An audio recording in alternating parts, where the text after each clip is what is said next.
This is Ike, and one of his problems is he gets into a lot of mischief. And I think a lot of it is just because he's learned that mischief gets the attention of the guardians. And this exercise, we're going to go over a focus, in this video, I'm going to go over a focus exercise, which is teaching the dog to redirect their energy or their attention towards you. So to do this, I have about 12 treats in my left hand. I'm a right-handed person. I'm going to sit with my knees shoulder width apart, with the dog sitting kind of between my knees. I'm going to have one hand in my right hand, and I'm going to make fists so that my hands look the same. Focus. When he looks up at me, I'm going to raise it to a couple inches from my nose and then go straight towards his mouth. And it should be 1 second movements for both. 1, 1. Focus. Always say focus after it goes in his mouth. Then I immediately reload so he knows we're still playing the game. Focus. Watch his eyes intently. Don't pay attention to other things. If he eye darts and doesn't have to be eye contact, any facial contact, you want to start rewarding right away. If you miss it, it'll slow down the process. Now, first, like I said, 1 second for each movement. 1 second, 1 second, focus, and then reload. Eventually, after you've done this a couple practice sessions, meaning 12 treats each time, 1 second, focus, 2 seconds on that second movement for all 12 treats. Then after you do it 1 or 2 more times, then you go to 1 second, 3 seconds, focus. I always say focus after it goes in the mouth. If I start doing this, the dog starts just staring at me eventually at the beginning. He's not quite there yet. He looked at me, I missed it. Focus. But eventually he's just going to stare at you the whole time. He's not going to look around. So then what I do is you're the dog, is I would go, and he's just looking at my face. I go like this, and as soon as he looks over here, I put it back, and then and then as soon as he looks up, then I raise it to my nose and go straight towards him. Don't have to touch your nose. You just want to raise him up so he's looking at your eyes and the treat at the same time. Now, at first, we want to do this. I'd like the guardians to do this. The primary guardian, I'd like to have her doing this about 3 times a day. The secondary guardian, maybe once or twice a day, for about 12 treats each time and sprinkled throughout the day. Now, at first, it's 1 second, maybe for 1 or 2 practice sessions, all 12 treats for one guardian, all 12 treats for the next guardian, and he starts to get it. Then we go to 2 seconds on the second move. The first move is always 1 second. Eventually, we want to get to the point where it's 1 second, focus. That was probably about 10, but you want to eventually get to 20 seconds. But you have to go there slow by only increasing 1 second, not each practice session, but at the dog's pace. Some dogs go faster than others. He's pretty smart, so you might be able to go every practice session you add 1 second. Trying to take some treats out of her pocket. Let's do one more. Now you want to practice this right now. If you listen, it's quiet.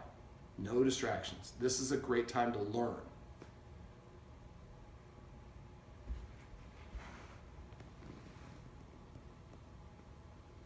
Focus.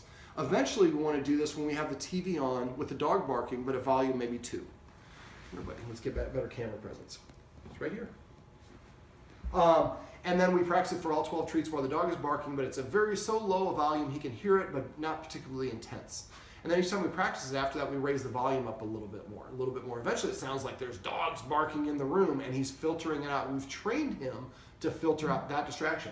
If there are other things like a blender, a beeping, whatever, we can practice with all those sounds, but again, we want to go lower the intensity first, then gradually raise it until we can get to the full bore, so the dog is able to filter those things out and knows what we want. This is a great way to redirect a dog. One of the guardians is a teacher, and she knows that anytime you can redirect a child away from doing the wrong thing before they do it is a much more effective way of managing the behavior than waiting for them to do the wrong thing and punishing them after. Dogs don't learn very well for punishment. Now, once you get to the point where the dog will focus for up to 20 seconds anywhere in the house with any distractions in the house, hopefully we have a little bit of a nicer day outside than it is today, I would do it in this little sunroom. Now you go out to the sunroom, there's sights, sounds, and smells from the outdoor world that start creeping in. So now you go back to 1 second, 1 second. But this time you can move a little bit faster. You might say 1 second, 1 second. He's staring at the whole time. Maybe go 1 second, 2 seconds on treats 6 to 12.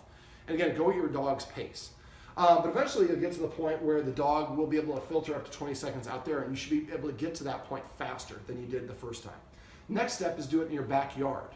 And when you do it in your backyard, don't do it when there are dogs barking next door, and there's squirrels, there's rabbits. You can't keep them putting your back to the camera, buddy.